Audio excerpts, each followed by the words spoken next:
नमस्कार. वीणा गवनकरांचे एक होता कार्व्हर या पुस्तकावर आधारित आपल्या या विशेष चर्चेत स्वागत आहे.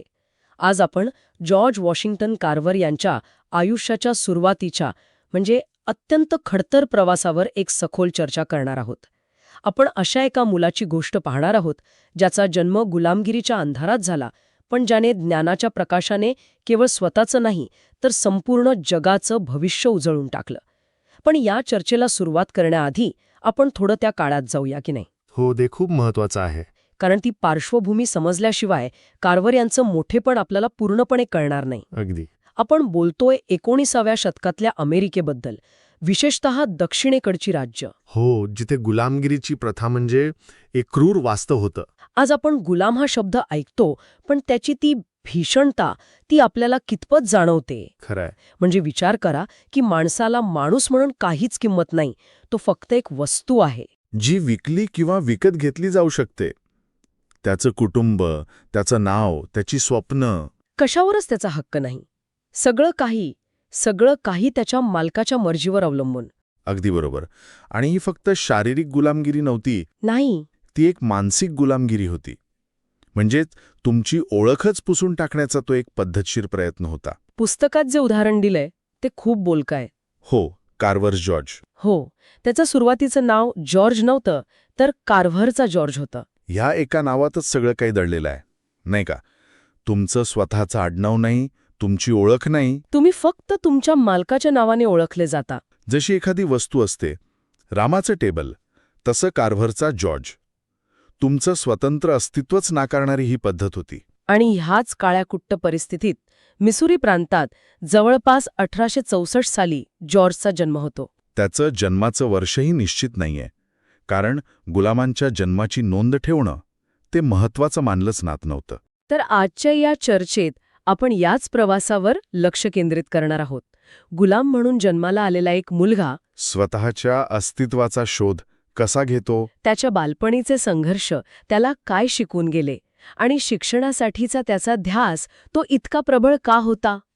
चला तर या विलक्षण प्रवासाची सुरुवात करूया. पुस्तकाची सुरुवातच इतकी धक्कादायक आहे की मन सुन्न होतं. हो, खरंय. जॉर्जचा जन्म मेरी नावाच्या एका गुलाम आईच्या पोटी झाला. पण तो काही दिवसांचा असतानाच एका रात्री रायडर्स नावाच्या टोळीने वस्तीवर हल्ला केला. हो, आणि त्यांनी जॉर्ज, त्याची आई आणि त्याच्या लहान बहिणीचं अपहरण केलं. हे वाचतानाच अंगावर काटा येतो. इथे रायडर्स हा शब्द नीट समजून घ्यायला हवा. म्हणजे बघा, हे फक्त सामान्य लुटारू नव्हते. अच्छा. त्या काळातला एक संघटित गुन्हा होता. या टोळ्या खास करून कृष्णवर्णीय गुलाम, विशेषतः लहान मुलं, स्त्रिया यांचं अपहरण करायच्या. कारण त्यांना दुसऱ्या राज्यांमध्ये विकून मोठी किंमत मिळायची. अगदी. हा एक मानवी तस्करीचा प्रकार होता. रात्रीच्या अंधारात हल्ला करायचा, कुटुंबांना तोडायचं, मुलांना आईवडिलांपासून कायमचं दूर न्यायचं, हा त्यांचा धंदा होता. यात भावना, नाती याला काहीच किंमत नव्हती. काहीच नाही. माणसं म्हणजे फक्त विकण्याची एक वस्तू. आणि मोझेस कार्व्हर यांनी त्या लुटारूंचा शोध घेतला, पण त्यांच्या हाती काहीच लागलं नाही. खूप प्रयत्नांनंतर एका व्यक्तीने सांगितलं की त्याला एक लहान कृष्णवर्णीय मुलगा सापडला आहे. मग मोझेस यांनी आपलं एक शर्यतीचं घोडं, जे त्या काळात खूप मौल्यवान होतं, हो, ते देऊन त्या मुलाला परत मिळवलं. तो मुलगा म्हणजे जॉर्ज होता. मरणाच्या दारात अर्धमेला. पण त्याची आई आणि बहीण मात्र कायमच्या हरवल्या. त्यांचं पुढे काय झालं हे कधीच कुणाला कळलं नाही. म्हणजे आयुष्य सुरू होण्याआधीच त्या लहानग्या मुलाने आपलं कुटुंब गमावलं होतं. आणि तरीही तो वाचला. कदाचित नियतीला काहीतरी वेगळंच हवं होतं. इथे मोझेस कार्व्हर आणि त्यांची पत्नी सुसान यांचं वागणंही खूप अनपेक्षित आहे, नाही का? हो, कारण त्या काळात बहुतेक मालक गुलामांकडे फक्त कामाची वस्तू म्हणूनच बघायचे. पण कार्व्हर दाम्पत्याने जॉर्ज आणि त्याचा मोठा भाऊ जिमी या दोघांनाही पोटच्या मुलासारखं वाढवलं. गुलामगिरीच्या त्या क्रूर वातावरणातही कुठेतरी माणुसकी जिवंत होती, याचं हे एक दुर्मिळ उदाहरण म्हणता येईल. पुस्तकात म्हटलंय की कार्व्हर शारीरिकदृष्ट्या खूप नाजूक होते. त्यांना दमा होता. हो, त्यामुळे त्यांना शेतातली कष्टाची कामं कधीच जमलीच नाहीत. पण ही गोष्ट त्यांच्यासाठी एक शाप ठरली की वरदान? कारण याचमुळे त्यांना निसर्गाकडे, झाडाफुलांकडे बघायला वेळ मिळाला. हा खूप महत्वाचा मुद्दा आहे. अनेकदा आपल्या आयुष्यातली एखादी कमतरता हीच आपली सर्वात मोठी ताकद बनते. जॉर्जच्या बाबतीत तेच झालं. अगदी. तो शेतात काम करू शकत नव्हता, म्हणून सुसन कार्वर त्याला घरात, बागेत छोटी छोटी कामं सांगायच्या. त्यामुळे त्याला मोकळा वेळ खूप मिळायचा. आणि हा वेळ तो जंगलात झाडाझुडपांमध्ये घालवायचा. तो फक्त फिरायचा नाही, तो निरीक्षण करायचा. कोणतं रोप कसं वाढतंय, त्याला कसली माती आवडते. कोणत्या रोपाला किती ऊन लागतं. अगदी. हे सगळं तो अत्यंत बारकाईने पाहायचा. यालाच आपण अंतर्ज्ञानी समज म्हणू शकतो. खरं तर मानसशास्त्रात याला बायोफिलिया म्हणतात. बायोफिलिया? हो, म्हणजे माणसाशी निसर्गाशी जोडले जाण्याची एक नैसर्गिक उपजत प्रवृत्ती. जॉर्जमध्ये ही प्रवृत्ती कमालीची तीव्र होती. आणि म्हणूनच लोक त्याला द प्लांट डॉक्टर म्हणू लागले. बरोबर. पुस्तकातला तो प्रसंग खूप सुंदर आहे, जिथे जॉर्जने एक आजारी मरणासन्न फुलझाड स्वतःच्या पद्धतीने बरं केलं. हो, त्याने त्याची माती बदलली, त्याला योग्य ठिकाणी ठेवलं आणि काही दिवसांतच ते झाड पुन्हा टवटवीत झालं. हे पाहून सुसान कार्वर यांना त्याच्यातली ही वेगळी गुणवत्ता दिसली. हो, आणि हे प्रोत्साहन खूप महत्वाचं होतं, कारण त्या काळात कृष्णवर्णीय मुलांना शाळेत जायला बंदी होती. सुसान यांनीच जॉर्जला घरातल्या घरात लिहायला, वाचायला शिकवलं. शिवणकाम शिकवलं. त्यांनी त्याच्यातील ती नैसर्गिक प्रतिभा ओळखली आणि तिला खतपाणी घातलं. त्यांनी त्याला सांगितलं की तू झाडांची भाषा समजून घेऊ शकतोस. एका लहान मुलासाठी ज्याला समाजाने कोणतीच ओळख दिली नव्हती, त्याच्यासाठी ही खूप मोठी गोष्ट होती. हो, कुणीतरी आपल्यातील गुणांची कदर करतंय हेच त्याला बळ देऊन गेलं. आणि याच बळावर त्याच्या मनात शिक्षणाची एक जबरदस्त ओढ निर्माण झाली. जवळच्या गावात कृष्णवर्णीय मुलांसाठी शाळा उघडलीये हे कळल्यावर तो स्वतःला रोखूच शकला नाही. तो एकटाच घर सोडून अनेक मैल चालत त्या शाळेत पोचला. तो क्षण त्याच्या आयुष्याला कलाटणी देणारा होता. कारण ती शाळा म्हणजे त्याच्यासाठी फक्त पाठ्यपुस्तकं नव्हती. नाही, ती स्वतःची ओळख शोधण्याची पहिली पायरी होती. आणि तिथेच तो प्रसंग घडतो जो त्याच्या स्वतंत्र अस्तित्वाचा जणू एक जाहीरनामा होता. हो, शिक्षकांनी वर्गात प्रत्येकाला त्याचं पूर्ण नाव विचारलं. जॉर्जचा नंबर आला तेव्हा तो म्हणाला, जॉर्ज. शिक्षकांनी विचारलं, फक्त जॉर्ज, आडनाव नाही? तो म्हणाला नाही, कारण त्याला कधी आडनाव होतच नाही. तो तर कार्व्हरचा जॉर्ज होता.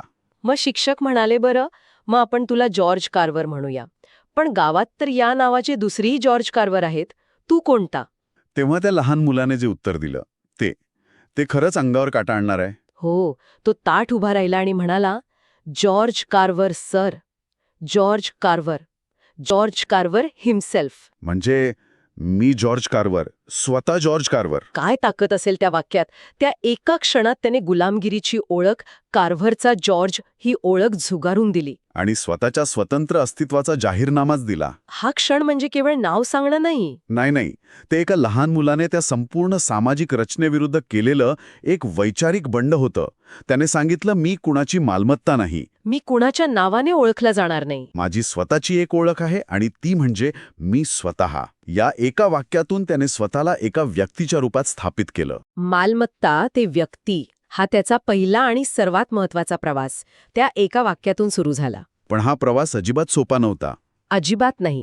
शिक्षणासाठी जॉर्जने अनेक ठिकाणी स्थलांतर केलं, पण प्रत्येक ठिकाणी वर्णद्वेष आणि भेदभाव त्याचा पाठलाग करत होता.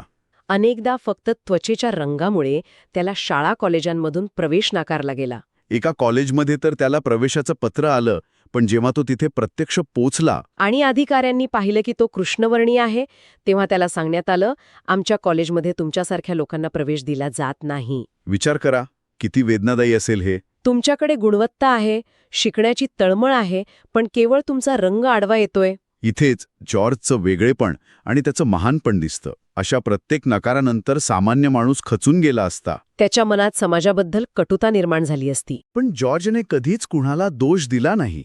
तो फक्त पुढचा मार्ग शोधत राहिला. ही एक अविश्वसनीय मानसिक ताकद आहे. तक्रार करण्याऐवजी कृती करण्यावर त्याचा विश्वास होता. एक दार बंद झालं तर तो शांतपणे दुसऱ्या दाराच्या शोधात निघायचा. ही सकारात्मकता आणि चिकाटीच त्याला पुढे घेऊन गेली. त्याने धुणीभांडी केली, हॉटेलमध्ये काम केलं, शेतमजुरी केली, पण शिकण्याचा ध्यास सोडला नाही. अगदी अखेर अनेक वर्षांच्या संघर्षानंतर त्याला आयोवा स्टेट कॉलेजमध्ये प्रवेश मिळाला. इथेच त्याने कृषीशास्त्र आणि वनस्पतीशास्त्र यांचा अभ्यास सुरू केला. त्याची गरिबी तशीच होती. अनेकदा त्याच्याकडे जेवायला पैसे नसायचे, कपडे फाटके असायचे. पण त्याच्या चेहऱ्यावर ज्ञानाचा आनंद नेहमीच दिसायचा. तो प्रयोगशाळेत तासनतास रोपांवर प्रयोग करत असे. अगदी. या सगळ्या प्रवासात निसर्ग हाच त्याचा खरा शिक्षक आणि प्रयोगशाळा होती. त्याच्याकडे महागडी पुस्तकं नव्हती, उपकरणं नव्हती. पण त्याच्याकडे होती निसर्गाची अफाट प्रयोगशाळा आणि स्वतःची तीक्ष्ण निरीक्षण शक्ती. संवादच त्याच्या महान संशोधनाचा पाया ठरला. तो निसर्गाची भाषा समजून घेत होता आणि निसर्ग त्याला त्याची गुप्तितं उलगडून दाखवत होता. लोकांनी नाकारलं, पण निसर्गाने त्याला नेहमीच आपलंसं केलं. अगदी बरोबर. तर जॉर्ज वॉशिंग्टन कार्वर यांच्या आयुष्याच्या या पहिल्या भागातून हेच दिसतं की प्रतिकूल परिस्थिती माणसाला तोडू शकत नाही. जर त्याच्या मनात शिकण्याची आणि पुढे जाण्याची प्रबळ इच्छा असेल. गुलामगिरी, वर्णद्वेष, गरिबी, अपमान या कशानेही त्याच्या आतली ज्ञानाची आस विझली नाही. आणि सर्वात महत्वाची गोष्ट म्हणजे त्याच्या मनात कुठेही कटुता नव्हती. हो, हे खूप महत्वाचं आहे. ज्या समाजाने त्याला सतत नाकारलं त्या समाजाबद्दल त्याच्या मनात द्वेष निर्माण झाला नाही. तो नेहमी म्हणायचा, माणसांमध्ये फरक त्यांच्या रंगावरून नाही, तर त्यांच्या चारित्र्यावरून ठरतो. हा विचार त्या काळात एवढे अन्याय सहन करणं ही एक विलक्षण गोष्ट होती. हेच त्याच्या महान व्यक्तिमत्वाची खरी ओळख आहे. आजच्या या चर्चेच्या शेवटी एक विचार करण्यासारखा प्रश्न मागे ठेवून जातो. ज्या समाजाने जॉर्जला सतत त्याची ओळख नाकारली, त्याला कमी लेखलं, त्या समाजात राहूनही त्याने स्वतःची सकारात्मक ओळख, स्वतःचा आत्मविश्वास कसा जपला असेल. आणि आपल्या आयुष्यात येणाऱ्या अडथळ्यांकडे आणि नकाराकडे पाहण्याचा त्याचा दृष्टिकोन तो आपल्याला आजच्या काळात काय शिकवून जातो. अर्थात हा तर त्यांच्या प्रवासाचा फक्त एक सुरुवातीचा टप्पा होता. त्यांचा खरा संघर्ष आणि त्यांचं महान कार्य यानंतर सुरू झालं. त्याबद्दल आपण या पुस्तकाच्या पुढच्या भागावर आधारित चर्चेत नक्कीच बोलू. नक्कीच. तर पुढच्या भागात आपण त्यांच्या पुढील प्रवासावर बोलूया. George Washington Carver, architect of agricultural renewal या पुस्तकावरच्या आपल्या चर्चेचा हा दुसरा भाग. पहिल्या भागात आपण पाहिलं की कार्वर यांचा जन्म कसा झाला, त्यांचं बालपण किती खडतर होतं आणि ज्ञानाच्या शोधात त्यांची धडपड कशी सुरू झाली. आता आपण तिथूनच पुढे जाणार आहोत. या भागात आपण त्यांच्या उच्च शिक्षणासाठीचा तो अविश्वसनीय संघर्ष पाहणार आहोत. म्हणजे त्यांना फक्त त्यांच्या त्वचेच्या रंगामुळे किती विद्यापीठांनी प्रवेश नाकारला आणि तरीही ते कसे टिकून राहिले. आणि मग आयोवा स्टेट कॉलेजमधला तो ऐतिहासिक प्रवेश. त्यानंतर आपण थेट टस्किगी इन्स्टिट्यूटमध्ये जाणार आहोत, जिथे त्यांनी खऱ्या अर्थाने एक कृषी क्रांती घडवली. अगदी. आणि मला वाटतं हा भाग केवळ त्यांच्या वैज्ञानिक कामगिरीबद्दल नाहीये, तर तो त्यांच्या व्यक्तिमत्वाच्या गाभ्याला स्पर्श करतो. त्यांची विचार करण्याची पद्धत, निसर्गाकडे बघण्याचा त्यांचा तो वेगळा दृष्टिकोन आणि हो, प्रचंड प्रसिद्धी मिळवूनही इतका निस्वार्थ सेवाभाव कसा असू शकतो, या सगळ्या प्रश्नांची उत्तरे आपल्याला या भागात मिळतात. विशेषतः दक्षिण अमेरिकेतील ती उद्ध्वस्त शेती आणि त्यावर त्यांनी शोधलेला तो एका साध्या भुईमुगाचा उपाय. ती कथा तर खरंच थक्क करणारी आहे. बरोबर. तर मग सुरुवात करूया त्यांच्या उच्च शिक्षणाच्या संघर्षापासूनच.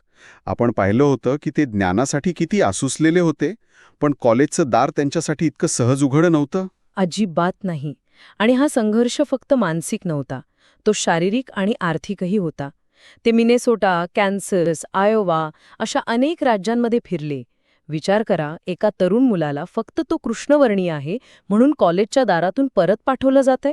हायलँड युनिव्हर्सिटीने तर त्यांना आधी पत्र पाठवून प्रवेश दिला आणि जेव्हा ते तिथे पोहोचले तेव्हा त्यांना पाहून नाकारला. हो, किती मोठा धक्का असेल तो. त्यांना राहायला जागा मिळत नव्हती, हॉटेलात प्रवेश नव्हता. पण त्यांनी हार मानली नाही. मिळेल ते काम केलं. धुणी भांडी, इस्त्री, शेतात मजुरी, अगदी स्वयंपाकाची कामंसुद्धा. पुस्तकात एक वाक्य आहे जे त्यांच्याबद्दल अगदी बरोबर सांगतं. कार्व्हर कधीही तक्रार करीत नसे. त्याच्या पोटात भीती असे, पण मनात अविश्रांत शक्ती होती. एक न संपणारी ऊर्जा होती त्यांच्यात. अगदी. प्रत्येक नकारासोबत ती वाढतच होती. आणि याच काळात त्यांची कला आणि वनस्पतीशास्त्रातली प्रतिभा लोकांना दिसू लागली. बरोबर. सिम्प्सन्स कॉलेजमध्ये त्यांनी प्रवेश घेतला, पण तिथे ते कलेचा अभ्यास करत होते. त्यांची चित्र इतकी अप्रतिम होती की त्यांच्या शिक्षकांनीच त्यांना ओळखलं. त्यांनीच सांगितलं की तुमचं खरं काम वनस्पतीशास्त्रात आहे. हो. आणि त्यांच्याच शिफारसीमुळे त्यांना आयुष्यातली सगळ्यात मोठी संधी मिळाली. आयोवा स्टेट ॲग्रिकल्चर कॉलेजमध्ये प्रवेश. आयोवा स्टेट कॉलेज हा एक ऐतिहासिक क्षण होता, कारण ते त्या कॉलेजमधले पहिले कृष्णवर्णीय विद्यार्थी होते. पहिले. मग तिथला अनुभव कसा होता? तिथेही विरोध झालाच असेल. निश्चितच. सुरुवातीला विरोध झाला. काही विद्यार्थ्यांनी, काही शिक्षकांनीही नाराजी दाखवली. त्यांना वसतिगृहात राहू दिलं नाही, जेवणाच्या खोलीत वेगळं बसावं लागायचं. पण कार्वर यांनी यावर काही प्रतिक्रिया दिली नाही. नाही, त्यांनी आपलं उत्तर कामाने दिलं. त्यांचं वनस्पतीशास्त्रातलं ज्ञान इतकं अफाट होतं की हळूहळू सगळेच त्यांच्याकडे आदराने पाहू लागले. त्यांच्याकडे एक देणगी होती जणू. ते एखाद्या आजारी रोपाला पाहूनच सांगायचे की त्याला नक्की काय झालंय. आणि तिथेच त्यांना द प्लांट डॉक्टर हे नाव मिळालं नाही का? हो, विद्यार्थी आणि प्राध्यापक सुद्धा त्यांच्याकडे सल्ल्यासाठी यायचे. ही गोष्ट मला फार आवडते की जणू झाडं त्यांच्याशी बोलायची. एकदा एका प्राध्यापकाने त्यांना विचारलं, तुम्हाला हे सगळं इतकं अचूक कसं कळतं? आणि ते म्हणाले, मी झाडांशी बोलतो, ते मला सांगतात. बरोबर. हे फक्त एक वाक्य नाहीये, यात त्यांचं निसर्गाशी असलेलं नातं दिसतं. त्यांचं ज्ञान पुस्तकी नव्हतं, ते अनुभवातून, निरीक्षणातून आलेलं होतं. त्यांची संशोधनपत्र राष्ट्रीय पातळीवर प्रसिद्ध होऊ लागली. त्यांच्या प्रयोगशाळेच्या प्रमुखाने तर एकदा म्हटलं होतं, George, your mind is not ordinary, it is a gift. आणि हेच गिफ्ट पुढे अमेरिकेच्या शेतीचं भविष्य बदलणार होतं. आयोवामध्ये ते इतके यशस्वी झाले होते, द प्लांट डॉक्टर म्हणून ओळख मिळाली होती. मग असं असताना त्यांनी ते सगळं सोडून टस्केजी इन्स्टिट्यूटमध्ये जाण्याचा निर्णय का घेतला, हे थोडं आश्चर्यकारक वाटतं. हां, त्यांच्या आयुष्यातला एक खूप महत्त्वाचा नैतिक निर्णय होता. टस्केगी इन्स्टिट्यूटची स्थापना बुकर टी वॉशिंग्टन यांनी केली होती कृष्णवर्णीय समाजाला पायावर उभं करण्यासाठी. अच्छा. त्यांना कार्वर यांच्या प्रतिभेबद्दल कळलं. त्यांनी कार्वर यांना एक पत्र लिहिलं. खूप भावनिक पत्र होतं ते. त्यात लिहिलं होतं, इथे टस्केगीमध्ये आपल्या लोकांना तुझी गरज आहे. तुझ्या ज्ञानाचा उपयोग आपल्या समाजाला या गरिबीतून बाहेर काढण्यासाठी कर. आणि या आवाहनाने त्यांच्या मनात संघर्ष निर्माण झाला. हो, एका बाजूला आरामदायी आयुष्य आणि दुसऱ्या बाजूला आपल्या लोकांची सेवा. आणि त्यांनी दुसरा मार्ग निवडला. पुढची 47 वर्ष त्यांनी टस्केगीमध्ये घालवली. पण टस्केगीमधला त्यांचा पहिला दिवसच धक्कादायक होता, नाही का? त्यांना काय मिळालं तिथे? त्यांना एक मोडकळीस आलेली जुनाट झोपडी मिळाली. प्रयोगशाळेच्या नावावर. हो, तिथे काहीच नव्हतं. ना उपकरणं, ना साधं टेबल, फक्त धूळ आणि कचरा. कोणीही सामान्य माणूस हे पाहून निराश झाला असता, परत गेला असता. पण इथेच कार्वर यांचं वेगळेपण दिसतं. अगदी. त्यांनी तक्रार केली नाही. ते शांतपणे म्हणाले, हीच माझी प्रयोगशाळा. आपण इथूनच सुरुवात करूया. अविश्वसनीय आहे. म्हणजे परिस्थितीला दोष न देता परिस्थितीलाच आपलं साधन बनवलं. हो, त्यांनी विद्यार्थ्यांसोबत मिळून कचरा कुंडीतून, भंगारातून वस्तू गोळा करायला सुरुवात केली. जुन्या बाटल्या, मोडके-तोडके ग्लास, फेकलेली भांडी. आणि त्यातून त्यांनी प्रयोगशाळेसाठी उपकरणं तयार केली. बरोबर. त्यांच्यासाठी संसाधनांची कमतरता कधीच अडथळा ठरली नाही. उलट त्यातूनच त्यांची सर्जनशीलता अधिक बहरली. पण प्रयोगशाळा तो उभी राहिली. खरा प्रॉब्लेम तो वेगळाच होता. टस्केगीमधली शेती, तिथली नेमकी परिस्थिती काय होती? परिस्थिती खूपच भीषण होती. संपूर्ण दक्षिण अमेरिकेची अर्थव्यवस्था फक्त एका पिकावर अवलंबून होती. कापूस. कापूस. वर्षानुवर्षे, पिढ्यानपिढ्या फक्त कापूस. यामुळे जमिनीचा सगळा कस निघून गेला होता. जमीन नापीक झाली होती, उत्पादन घटलं होतं आणि शेतकरी कर्जबाजारी झाले होते. म्हणजे एक दुष्टचक्र होतं ते. हो. कार्वर म्हणाले होते, आपण जमिनीचा अतिवापर करत आहोत. जमिनीलाही विश्रांती आणि पोषण हवं असतं. आणि इथेच त्यांनी क्रॉप रोटेशन म्हणजे सांत्रोपण प्रणालीचा पर्याय सुचवला. हो, त्यांनी एक साधा उपाय सांगितला. ते म्हणाले, 1 वर्ष कापूस लावा, पण दुसऱ्या वर्षी भुईमूग, रताळी, सोयाबीन अशी पिकं घ्या. या पिकांमुळे जमिनीला नायट्रोजन मिळतो. अगदी. ही पिकं जमिनीला नैसर्गिक खत देतात, म्हणजे जमिनीचा कस परत येतो. हा तर खूपच साधा आणि प्रभावी उपाय होता. मग शेतकऱ्यांनी तो लगेच स्वीकारला का? इथेच एक नवीन आणि अनपेक्षित प्रॉब्लेम उभा राहिला. काय झालं? शेतकऱ्यांनी कार्व्हर यांचं ऐकून भुईमूग पिकवला. भरघोस पीक आलं. पण त्या भुईमुगाचं करायचं काय? बरोबर, त्याला बाजारपेठच नव्हती. लोक म्हणू लागले, आम्ही हे खाणार नाही, जनावरही खात नाहीत, याचं करायचं काय? शेतकऱ्यांच्या घरासमोर भुईमुगाचे ढीग लागले होते. आणि विकत घेणारा कोणीच नव्हतं. इथेच कथेला एक विलक्षण वळण मिळतं. कार्व्हर यांनी संपूर्ण बाजारपेठच तयार करून टाकली. हो, त्यांनी त्यांच्या त्याच मोडक्या-तोडक्या प्रयोगशाळेत त्या छोट्याशा भुईमुगाच्या दाण्यावर संशोधन सुरू केलं. आणि त्यातून त्यांनी तब्बल 300 पेक्षा जास्त उत्पादनं तयार केली. 300 पेक्षा जास्त? काही उदाहरणं सांगता येतील का? कारण ही यादीच थक्क करणारी आहे. नक्कीच. त्यांनी भुईमुगापासून दूध, लोणी, चीज बनवलं, जे गरीब कुटुंबांसाठी प्रथिनांचा स्वस्थ स्रोत होता. अच्छा. त्यांनी सौंदर्य प्रसाधने बनवली, साबण, फेस पावडर, शॅम्पू. अरे वा. इतकंच नाही तर कागद, शाई, चिकटवणारे पदार्थ, रंग, औषधी मलमे, अक्षरशः प्रत्येक गोष्टीत त्यांनी भुईमुगाचा वापर करून दाखवला. म्हणजे त्यांनी फक्त पीक सुचवलं नाही, तर त्यासाठी एक संपूर्ण अर्थव्यवस्था निर्माण केली. अगदी. ही फक्त कृषी क्रांती नव्हती, ही एक मोठी उद्योग क्रांती होती. या यशानंतर तर त्यांना करोडोंच्या ऑफर आल्या असतील. हो, थॉमस एडिसनने त्यांना वार्षिक $1,00,000च्या नोकरीची ऑफर दिली होती, जी त्या काळात अकल्पनीय रक्कम होती. पण त्यांनी ती नाकारली. नम्रपणे नाकारली. ते म्हणाले, देवाने मला हे ज्ञान माझ्या लोकांची सेवा करण्यासाठी दिलं आहे, पैसे कमावण्यासाठी नाही. त्यांनी त्यांच्या एकाही शोधाचं पेटंट घेतलं नाही. ते सर्वसामान्यांसाठी खुलं ठेवलं. त्यांनी आपलं ज्ञान शेतकऱ्यांच्या बांधापर्यंत नेलं. त्यांच्या मोबाईल लॅबची कल्पना खूपच प्रभावी होती. हो, जेसप वॅगन, ती एक फिरती प्रयोगशाळा होती.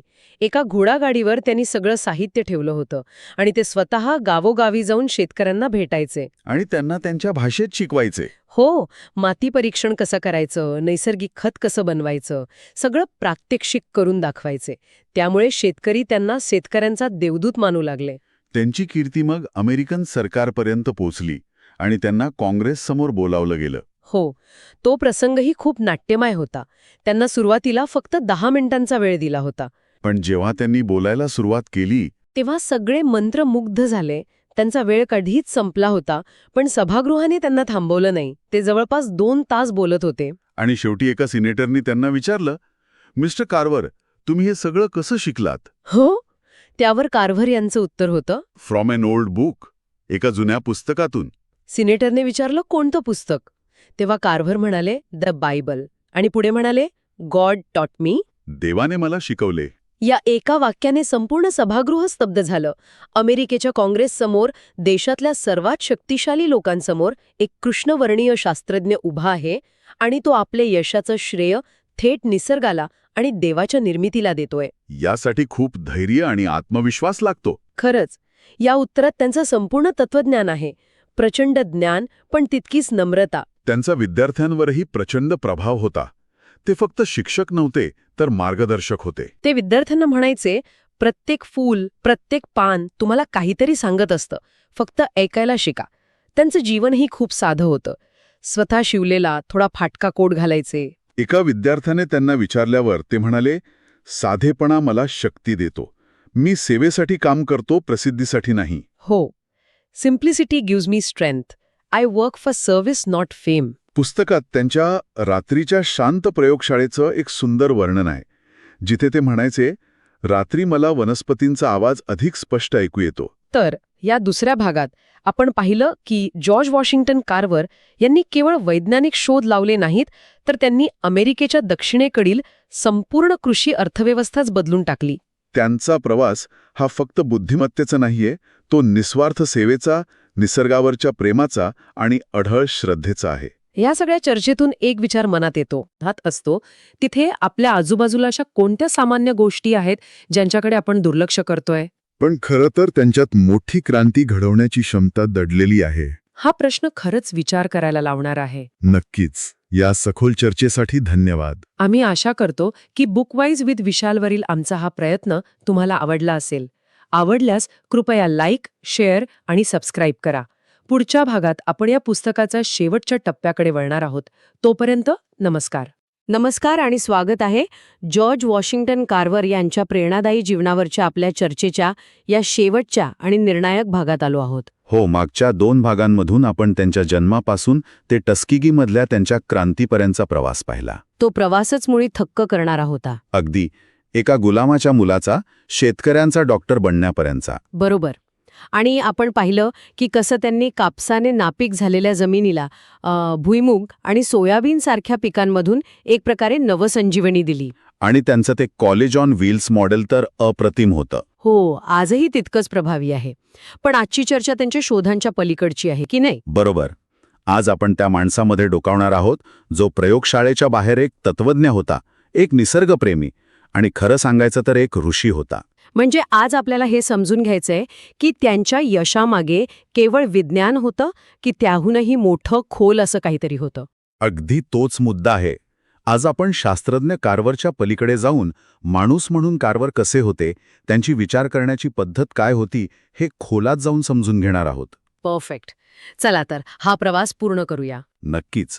कारण त्यांच्या आयुष्याचा हा टप्पा केवळ जागतिक मान्यतेचा नाही, तर त्यांच्या आतल्या प्रकाशाचा आहे, ज्याने लाखो लोकांचं आयुष्य उजळून टाकलं. चला तर मग भुईमुगाच्या त्या अभूतपूर्व यशानंतर पुढे जाऊया. असं म्हणतात की त्यांनी आपलं लक्ष रताळाकडे वळवलं. पण का? म्हणजे भुईमुग तर यशस्वी झालं होतं, मग पुन्हा एका कमी महत्वाच्या पिकावर काम करण्याची काय गरज होती? हाच तर कारवर यांच्या विचारांचा गाभा आहे. त्यांची दृष्टी कधीच एका पिकापुरती मर्यादित नव्हती. अच्छा. दक्षिणेकडचे शेतकरी तेव्हा रताळ मोठ्या प्रमाणात पिकवत होते, पण त्याला बाजारभाव मिळत नव्हता. म्हणजे पीक वाया जात होतं. अक्षरशः सडून जात होतं. शेतकऱ्यांसाठी रताळं म्हणजे एक ओझं झालं होतं. कारवर यांनी तेच ओझं एका संधीमध्ये बदललं. वाह! म्हणजे जिथे समस्या तिथे कारवर हजर. पण त्यांनी रताळ्यामधून असं काय शोधलं जे लोकांना माहीत नव्हतं? म्हणजे विचार करा, त्यांनी गोष्टींना एका वेगळ्याच पातळीवर नेलं. उदाहरणार्थ? त्यांनी रताळ्यापासून तब्बल 12 प्रकारची मैदा तयार केली. साध्या मैद्यापासून ते केकच्या मैद्यापर्यंत. पण ते इथेच थांबले नाहीत. अजून काही? हो, त्यांनी त्यातून स्टार्च, गोड सिरप, व्हिनेगर बनवलं. पण सगळ्यात अचंबित करणारी गोष्ट म्हणजे त्यांनी रताळ्यापासून लिहिण्याची शाई. एक मिनिट, काय? शाई? हो, शाई. आणि कपडे धुण्याचा साबण आणि चिकटवण्यासाठी डिंग सुद्धा बनवला. शाई आणि साबण एका खाण्याच्या कंदमुळापासून? हे कसं शक्य आहे? म्हणजे हे तर सामान्य माणसाच्या कल्पनेच्या पलीकडचं आहे. तेच तर, त्यांची प्रतिभा तिथेच दिसते. ते नेहमी म्हणायचे, निसर्गातली प्रत्येक गोष्ट तुम्हाला काहीतरी सांगत असते, फक्त तिची भाषा तुम्हाला समजायला हवी. वा! त्यांच्यासाठी रताळं म्हणजे फक्त कर्बोदकं लागते. त्यात स्टार्च आहे, रंगद्रव्य आहेत, चिकटपणा आहे. मग ते विचार करायचे की या प्रत्येक गुणधर्माचा वापर कुठे कुठे करता येईल. आणि यातूनच शाई, रंग आणि डिंकासारखे शोध लागले. अगदी. आणि त्यांचं सगळ्यात महत्वाचं काम होतं ते लहान मुलांच्या पोषणासंदर्भात. बरोबर? हो. आणि हा त्यांच्या कामाचा मानवतावादी चेहरा होता. त्या काळात कृष्णवर्णीय समाजात गरिबीमुळे कुपोषण भयंकर होतं. अनेक मुलं दगावत होती. कारवर यांनी रताळ्याला वाळवून आणि त्यावर प्रक्रिया करून एक असं पौष्टिक पीठ तयार केलं जे सहज उपलब्ध होतं, स्वस्त होतं आणि मुलांसाठी अमृतासमान होतं. म्हणजे हा शोध म्हणजे केवळ एक उत्पादन नव्हतं. नाही, ते हजारो मुलांसाठी जीवनदान होतं. अविश्वसनीय. म्हणजे भुईमुगाचीच गोष्ट त्यांनी रताळ्यांसोबत पुन्हा घडवली. आता त्यांच्या सर्वात मोठ्या कार्यावर येऊया, ज्याने खरं तर इतिहास घडवला. भुईमुग उद्योग. आपण नेहमी 300 उत्पादनं हा आकडा ऐकतो. पण या आकड्याचा जमिनीवर सामान्य शेतकऱ्याच्या आयुष्यावर काय परिणाम झाला? याचं उत्तर एका वाक्यात द्यायचं झालं तर त्यांनी एका पिकाला एका संपूर्ण अर्थव्यवस्थेत बदललं. संपूर्ण अर्थव्यवस्था? हो. 300 उत्पादनं हा फक्त एक आकडा नाहीये. त्या आकड्यामागे उभे राहिलेले कारखाने आहेत, मिळालेला रोजगार आहे आणि कर्जमुक्त झालेले शेतकरी आहेत. अच्छा. विचार करा, जो शेतकरी आधी कर्जात बुडालेला होता, तो आता शेंगदाण्याचं तेल विकून, शेंगदाण्याचं लोणी म्हणजे पीनट बटर विकून स्वावलंबी झाला होता. म्हणजे ही केवळ शेती नव्हती, तर शेतीवर आधारित उद्योगांची एक साखळीच त्यांनी तयार केली. अगदी. त्यांनी शेतकऱ्यांना फक्त पीक घ्यायला नाही शिकवलं, तर त्या पिकावर प्रक्रिया करून त्याचं मूल्यवर्धन कसं करायचं हे शिकवलं. शेंगदाण्यापासून तेल, सौंदर्य प्रसाधनं, औषधं. प्लास्टिक, रंग, ही यादी न संपणारी आहे. एका माणसाने त्याच्या छोट्या प्रयोगशाळेत बसून अमेरिकेच्या अर्थव्यवस्थेत अब्जावधी डॉलर्सची उलाढाल निर्माण केली होती. खरं. त्यांनी फक्त उत्पादनं नाही शोधली, त्यांनी नोकऱ्या शोधल्या, भविष्य शोधलं आणि एका संपूर्ण प्रदेशाला आर्थिक नैराश्यातून बाहेर काढलं. आणि एवढा मोठा परिणाम झाल्यावर त्याकडे जगाचं लक्ष वेधलं जाणं स्वाभाविक होतं. ते नेहमी म्हणायचे की त्यांना प्रसिद्धी नको, पण प्रसिद्धीने त्यांचा पिच्छा सोडला नसावा. अजिबात नाही. त्यांच्या कार्याचा डंका इतका मोठा होता की त्यावेळेचे सर्वात मोठे उद्योगपती हेनरी फोर्ड स्वतः त्यांना भेटायला आले. Henry Ford? हो. अमेरिकेच्या राष्ट्रपतींनी त्यांना कृषी धोरणाचे विशेष सल्लागार म्हणून नेमलं. पण खरा क्षण तो होता जेव्हा त्यांना अमेरिकन काँग्रेससमोर बोलायला बोलावलं गेलं. हो, त्या सादरीकरणाबद्दल मी ऐकलंय. तो एक ऐतिहासिक प्रसंग मानला जातो. नक्कीच. त्यांना फक्त 10 मिनिटांचा वेळ दिला होता. पण त्यांचं बोलणं, त्यांचं ज्ञान आणि त्यांची तळमळ इतकी प्रभावी होती की सभागृहातले सदस्य मंत्रमुग्ध झाले होते. मग? ते जवळपास 2 तास बोलत राहिले. त्यांनी फक्त भाषण नाही दिलं, तर आपल्यासोबत भुईमुगापासून बनवलेली उत्पादनं नेली होती. अच्छा, म्हणजे प्रत्यक्ष पुरावाच दाखवला. हो, त्यांनी काँग्रेस सदस्यांना तेलाचे, रंगांचे, औषधांचे नमुने दाखवले. त्या दिवशी त्यांनी हे सिद्ध केलं की देशाची अर्थव्यवस्था केवळ कारखान्यांवर नाही, तर एका लहानशा शेंगदाण्याच्या दाण्यावरही उभी राहू शकते. आणि त्यानंतरच भुईमुगाला राष्ट्रीय महत्त्व मिळालं. अगदी. तुम्ही हेनरी फोर्ड यांचा उल्लेख केला. ही एक विलक्षण मैत्री होती, नाही का? एकीकडे औद्योगिक क्रांतीचा जनक आणि दुसरीकडे कृषी क्रांतीचा. या दोन ध्रुवांमध्ये काय साम्य होतं? या दोघांमध्ये एक समान धागा होता, भविष्यवेध. दोघेही आपापल्या काळाच्या खूप पुढे होते. फोर्ड तर कारभारणीच्या ज्ञानाने इतके भारावून गेले होते की ते म्हणाले, जॉर्ज, तुम्ही निसर्गाच्या भाषेचं चालते बोलते शब्दकोश आहात. काय सुंदर उपमा आहे. म्हणजे निसर्गातल्या प्रत्येक गोष्टीचा अर्थ आणि उपयोग तुम्हाला कळतो. आणि त्यांनी एकत्र काही प्रयोगही केले होते असं म्हणतात. हो, आणि हे आजच्या काळात खूप महत्वाचं आहे. त्या दोघांनी मिळून वनस्पतींपासून बायोप्लास्टिक आणि जैवइंधन म्हणजे बायोफ्युएल बनवण्यावर काम केलं. बायोप्लास्टिक आणि बायोफ्युएल त्या काळात? हो. आज आपण ज्या सस्टेनेबिलिटी आणि ग्रीन टेक्नॉलॉजीबद्दल बोलतो, त्याची पायाभरणी हे दोघे त्या काळात करत होते. ते एका अशा जगाचं स्वप्न पाहत होते जिथे गाड्या वनस्पतींपासून बनवलेल्या इंधनावर चालतील. आणि गाड्यांची बॉडी सुद्धा वनस्पतींपासून बनवलेल्या प्लास्टिकची असेल. बरोबर. हे सगळं ऐकल्यावर एक प्रश्न मनात येतो. इतके मोठे शोध, इतकी कीर्ती, अब्जावधी डॉलर्सची अर्थव्यवस्था निर्माण करण्याची क्षमता, यामागे केवळ बुद्धी होती की आणखी काहीतरी? त्यांच्या व्यक्तिमत्वात एक आध्यात्मिक बाजू होती असं म्हटलं जातं. केवळ होती असं नाही, खरं तर तीच त्यांच्या व्यक्तिमत्वाचा आधार होती. ते शास्त्रज्ञ कमी आणि ऋषी जास्त. ऋषी? हो, त्यांचा देवावर अढळ विश्वास होता. ते रोज पहाटे उठून जंगलात फिरायला जायचे आणि निसर्गाशी संवाद साधायचे. ते म्हणायचे, माझी प्रयोगशाळा म्हणजे देवाची प्रार्थना करण्याची जागा आहे आणि वनस्पती म्हणजे देवाने लिहिलेली पुस्तकं. आणि म्हणूनच त्यांनी आपल्या कोणत्याही शोधाचं पेटंट घेतलं नाही, नाहीतर ते सहज करोडोपती झाले असते. बरोबर. त्यांना जेव्हा कोणी विचारायचं की तुम्ही पेटंट का घेत नाही, तेव्हा ते म्हणायचे, देवाने हे ज्ञान मला फुकट दिलं, मी ते लोकांना विकू कसा? वा. शेतकऱ्यांच्या मदतीसाठी खर्च करायचे. त्यांचं तत्वज्ञान साधं होतं. सेवा हाच खरा धर्म. याच त्यागामुळे त्यांनी वैयक्तिक आयुष्यही बाजूला ठेवलं. त्यांनी कधी लग्न केलं नाही, कुटुंब वसवलं नाही. निसर्ग हेच त्यांचं कुटुंब होतं. त्यांची प्रयोगशाळा हेच त्यांचं घर होतं. आयुष्याच्या शेवटच्या काळात त्यांची तब्येत ढासळली होती, तरीही ते तासनतास काम करायचे. अगदी शेवटपर्यंत? हो, अगदी अंथरुणाला खिळलेले असतानाही विद्यार्थी त्यांच्या घरी यायचे आणि ते त्यांना तिथूनच मार्गदर्शन करायचे. त्यांचं जीवन म्हणजे त्याग आणि सेवेचं मूर्तिमंत उदाहरण होतं. आणि त्यांनी विद्यार्थ्यांना केवळ विज्ञान नाही, तर जगण्याचं तत्वज्ञान शिकवलं. त्यांचे काही विचार आजही प्रेरणा देतात. हो ना. त्यांचे वर्ग म्हणजे एक प्रकारे जीवन जगण्याची कला शिकवणारी शाळा होती. ते म्हणायचे, जगात उभं राहायचं असेल तर संपत्ती नाही, चारित्र्य कमवा. किती मोठा विचार आहे हा. किंवा प्रत्येक गोष्टीत सौंदर्य शोधा, अगदी टाकाऊ गोष्टीतही. आणि सगळ्यात महत्त्वाचं, माती तुम्हाला नम्रता शिकवते. हे विचार केवळ उपदेश नव्हते, तर ते स्वतः तसंच आयुष्य जगले. आणि हाच साधेपणा त्यांच्या शेवटच्या क्षणापर्यंत कायम होता. कीर्तीच्या शिखरावर असूनही ते एका लहानशा खोलीत राहत होते, नाही का? अगदी. त्यांच्या खोलीचं वर्णन केलं तर आजही अंगावर काटा येतो. एक लहान खोली, एक जुना पलंग, काही साधे कपडे, एक बायबल आणि सगळीकडे वनस्पतींचे नमुने आणि बाटल्या. आणि त्यांनी कमवलेली सगळी संपत्ती? सगळी. त्यांनी आयुष्यभर कमवलेली $33,000ची संपत्ती, जी आजच्या काळात लाखो डॉलर्सच्या घरात असेल, ती 100% दान केली. कमाल आहे. त्यांचं एक वाक्य त्यांच्या आयुष्याचं सार सांगतं. एकदा एका मुलानं त्यांना विचारलं, तुम्ही गरीब आहात का? तेव्हा ते म्हणाले, नाही, माझ्याकडे ज्ञान आहे. आणि 1943 साली बाथरूममध्ये घसरून त्यांचं निधन झालं. एका महान युगाचा अंत झाला. तो क्षण टस्कॅगीसाठी आणि संपूर्ण जगासाठी खूप मोठा धक्का होता. तो केवळ एक शिक्षक नव्हता, तो शेतकऱ्यांचा देवदूत होता, मानवतेचा पुजारी होता.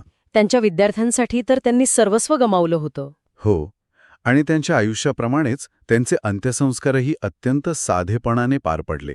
कार्व्हर आज आपल्यात नाहीत, पण त्यांनी मागे ठेवलेला वारसा, तो अजरामर आहे. तो नेमका काय आहे? त्यांना अनेक नावांनी ओळखलं जातं. कुणी त्यांना भुईमुग उद्योगाचे जनक म्हणतं, कुणी सेंद्रिय शेतीचे प्रणेते, तर कुणी कृष्णवर्णीय समाजासाठी प्रेरणेचा अखंड स्रोत. अनेक जण त्यांची तुलना महात्मा गांधींची करतात, त्यांच्या साधेपणामुळे. बरोबर. पण मला वाटतं त्यांचा खरा वारसा आहे सेवेचा विचार. त्यांनी दाखवून दिलं की पुरस्कार किंवा प्रसिद्धीची अपेक्षा न करताही जगाला बदलता येतं. या चरित्राच्या लेखिका वीणा गवणकर शेवटी खूप सुंदर मुद्दा मांडतात. हो, त्या म्हणतात की ही केवळ एका शास्त्रज्ञाची कथा नाही. ही कथा आहे जिद्दीची, स्वप्नांच्या सामर्थ्याची आणि मातीवरच्या प्रेमाची. सुंदर. त्यांच्या मते कार्व्हर एका अशा तेजस्वी ताऱ्याप्रमाणे आहेत जो काळाच्या पलीकडे जाऊनही सर्वांना प्रकाश देत राहील. खरंच कार्व्हर यांच्या जीवनाचा सार एका वाक्यात सांगता येतो. तुमच्याकडे काय नाही यावर रडत बसण्यापेक्षा तुमच्याकडे जे काही थोडं आहे त्याचा वापर करून तुम्ही जग बदलू शकता. अगदी बरोबर. गुलामगिरी जन्म, अनाथ बालपण आणि प्रचंड वर्णभेद सहन करूनही त्यांनी मातीशी मैत्री केली आणि इतिहासात अमर झाले. ही माहितीपूर्ण चर्चा जर आवडली असेल तर बुकवाईज विथ विशालला लाईक, शेअर आणि सबस्क्राईब करायला विसरू नका. त्यांचे एक वाक्य त्यांच्या संपूर्ण आयुष्याचं प्रतिबिंब आहे. God made me a dark man but he put light in my heart. देवाने मला काळ्या रंगाचा माणूस बनवलं पण माझ्या हृदयात प्रकाश ठेवला. आणि जाता जाता ऐकणाऱ्यांसाठी एक विचार. आजच्या जगात जिथे आपल्याकडे संसाधनांची आणि संधींची कमतरता नाही, तिथे आपण आपल्या आतला प्रकाश वापरून समाजासाठी कोणती छोटी क्रांती घडवू शकतो? पुढील भागात कोणत्या पुस्तकाचा सारांश ऐकायला आवडेल? तुमच्या सूचना कमेंट्समध्ये नक्की कळवा. कदाचित तुमच्याच आवडीच्या पुस्तकावर पुढचा भाग आधारित असेल.